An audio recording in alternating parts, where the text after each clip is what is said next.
اب یہ حدیث ہے عبداللہ ابن عمرو بن العاص سے رضی اللہ تعالی عنہ، ان کے قول کے مطابق حضور نے فرمایا لا یؤمن احدکم، تم میں سے کوئی شخص مومن نہیں ہو سکتا ہو تبعا لما جئت بہ، جب تک کہ اس کی خواہش نفس تابع نہ ہو جائے اس کے جو میں لے کر آیا ہوں۔ اب اس میں ایک پھر دلچسپی کی بات ہے، یہ لا یؤمن سے 3 حدیثیں بہت معروف اور مشہور ہیں۔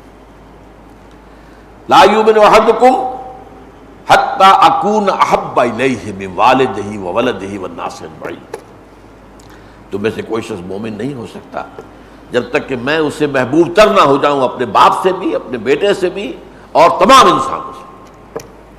اور ایک اور حدیث میں آتا ہے لا یؤمن احدکم حتی یحب لاخیہ ما یحب لنفسہ، تم میں سے کوئی شخص مومن نہیں ہو سکتا جب تک کہ وہ اپنے بھائی کے لیے وہی بات پسند نہ کرے جو اپنے لیے کرتا ہے۔ یہ معاملہ جو ہے اس میں یہ کہ ایک تو خود غرضی سے بلند ہو کر، اور دوسری کہ اسی کے تحت در حقیقت دعوت و تبلیغ کا جذبہ یہی تو ہے۔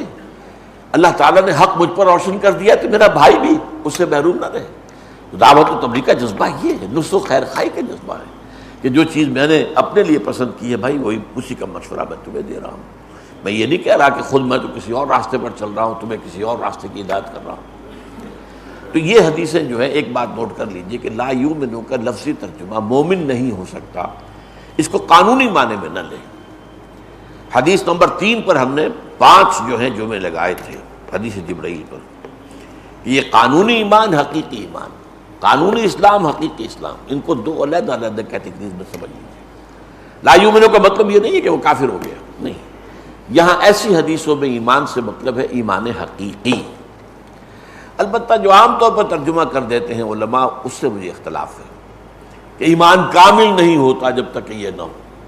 اب اس میں کیا ہوتا ہے کہ انسان سوچ چلو بھائی ایمان کامل تو بہت اونچے درجے کی بات ہے، مجھے نیچے درجے کا ایمان صحیح، تو اس کے اندر جو وہ ارج پیدا ہونی چاہیے اور جو انسان کو ایک تشویش پیدا ہو جانی چاہیے، وہ جو فرمایا کہ واللہ لا یؤمن واللہ لا یؤمن واللہ لا یؤمن، خدا کی قسم وہ شخص مومن نہیں ہے، خدا کی قسم وہ شخص مومن نہیں ہے، خدا کی قسم وہ شخص مومن نہیں ہے۔ قیل من یا رسول اللہ، پوچھا کہ حضور کون؟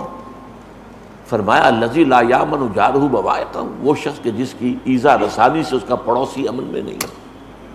اب کوئی گناہ کبیرہ بھی نہیں ہے، یہ ایک کج خلقی کہہ لیجئے، بد اخلاقی کہہ لیجئے، یہ جو انداز ہے اس کو بھی 3 دفعہ قسم کھا کر کہا، تو اس کا مطلب یہ نہیں کہ وہ کافر ہو گیا، اور لیکن یہ بھی کہنا وہ ایمان جو ہے وہ کامل نہیں ہے، پھر کامل نہیں ہے تو پھر سارا ظہور ہی ختم ہو گیا۔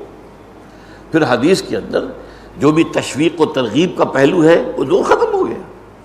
لہذا اس کا ترجمہ یہ ہوگا حقیقتاً مومن نہیں ہے وہ شخص، قانوناً مومن ہونا، مسلمان ہونا اور ہے، وہ اقرار باللسان پر ہے، آپ کہتے ہیں اشہد ان لا الہ الا اللہ واشہد ان محمد رسول اللہ، اور دین کی کسی بنیادی بات کا آپ انکار نہیں کرتے تو آپ مسلمان ہیں، ختم۔ آپ فاسق ہیں، فاجر ہیں، جو بھی ہیں، مسلمان ہیں۔ چوری کریں گے ہاتھ کٹ جائے گا، مسلمان تو رہیں گے۔ زنا کریں گے شادی شدہ ہونے کی حالت میں رجم کر دیے جائیں گے، مسلمان تو رہیں گے، نماز جنازہ تو پڑھی جائے گی۔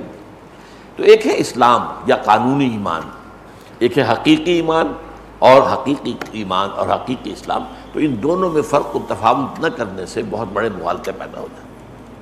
تو لا یؤمن احدکم حتی یکون ہواہ تبعا لما جئت بہ۔ اب یہاں پر ہوا سے مراد کیا ہے؟ عام طور پر پھر ہوائے نفس کا اضافہ عام طور پر کرتے، خواہش نفس۔ اب اس کو یوں سمجھیے کہ یہ اس کے 2 درجے ہیں۔ ایک تو خواہش نفس وہ ہے کہ جبلی طور پر انسان کے تقاضے ہیں، یہ بھی تو خواہش نفس ہی ہے نا۔ یہ اڈ یا لیبیڈو جس کو کہتے ہیں جدید سائیکالوجی میں، یہ فرائیڈ کے اصطلاحات ہیں، اڈ یا لیبیڈو، یعنی جبلی طور پر انسان بھوک لگتی ہے کھاتا ہے، اگر اس کے سیکشول ارج ہے تو ٹھیک ہے شادی کرتا ہے یا پھر گناہ میں مبتلا ہوتا ہے۔ اسی طرح آرام بھی انسان کا تقاضا ہے، کچھ نہ کچھ آرام چاہیے اس کو۔ اسی طریقے سے اور انسان کے جبلی تقاضے ہیں، تو ٹھیک ہے جبلی تقاضے بھی نفس میں آئیں گے، لیکن ان کو کنٹرول کرنا ہے، نفس کو کچلنا نہیں ہے۔ نفس کو کچلنا رہبانیت ہے، لا رہبانیت فی الاسلام، اسلام میں رہبانیت نہیں ہے، لیکن نفس کو کنٹرول کرنا وہ در حقیقت اس کی ضرورت ہے۔ تو یہاں پر فرمایا کہ جب تک کہ اس کی خواہش نفس کا دوسرا مرحلہ ایک اور آ جاتا ہے. ایک تو ہے زندہ رہنے کے لیے کھانا کھانا، ایک ہے لذتوں کے لیے انواع و اقسام کے کھانے، کئی کورسز کے جو ہے وہ میلز ہیں. یہ اسراف ہے، یہ لذت نفس جو ہے، یہ ہوائے نفس اب بڑھ رہی ہے، اب آگے جا رہی ہے. کپڑے آپ کی ضرورت ہے، لیکن یہ کہ کپڑوں کے وارڈروب بھرے ہوئے، یہ نہیں، یہ غلط بات ہے. تعیش اور زیادہ عیش پسندی جو ہے یہ پھر نفس کا دوسرا اوپر والا مرحلہ ہے. یہاں آ کر نفس جو ہے وہ گویا کہ باغی ہو جاتا ہے اور وہ پھر انسان کا مخالف بن جاتا ہے، دشمن بن جاتا ہے. یہ جو نفس کا یا ہوائے نفس کا جو معاملہ ہے خرابی کا، اس کو قرآن مجید میں مختلف انداز میں بیان کیا گیا. اس میں جو سخت ترین انداز ہے وہ میں آپ کو سنا رہا ہوں، میں نے دونوں آیتیں پڑھ کر سنائی ہیں. سورہ فرقان میں ہے اَرَأَيْتَ مَنِ اتَّخَذَ إِلَٰهَهُ هَوَاهُ أَفَأَنْتَ تَكُونُ عَلَيْهِمْ وَكِيلًا. کیا اے نبی آپ نے دیکھا، غور کیا اس شخص کے حال پر جس نے اپنی خواہش نفس کو اپنا معبود بنا لیا. معبود، الہ، زبان سے کہہ رہا ہے لا الہ الا اللہ، اللہ کے سوا کوئی الہ نہیں، اب معبود بنا رکھا ہے، الہ بنا رکھا ہے اپنے نفس کو. یہ سخت ترین انداز ہے، وارننگ کا، انذار کا، خبردار کرنے کا سخت ترین انداز ہے. اگر تم خواہش نفس کے غلام ہو گئے، جو خواہش نفس سے پورا کر رہے ہو، یہ دیکھے بغیر کہ حلال ہے یا حرام، تو گویا کہ نفس تمہارا معبود ہے. تم کہنے کو کہہ رہے ہو کہ آپ اللہ کو معبود مانتے ہیں، آپ در حقیقت تو آپ اپنے نفس کے غلام ہیں، نفس کے پجاری، خواہش نفس کی پوجا کرنے والے.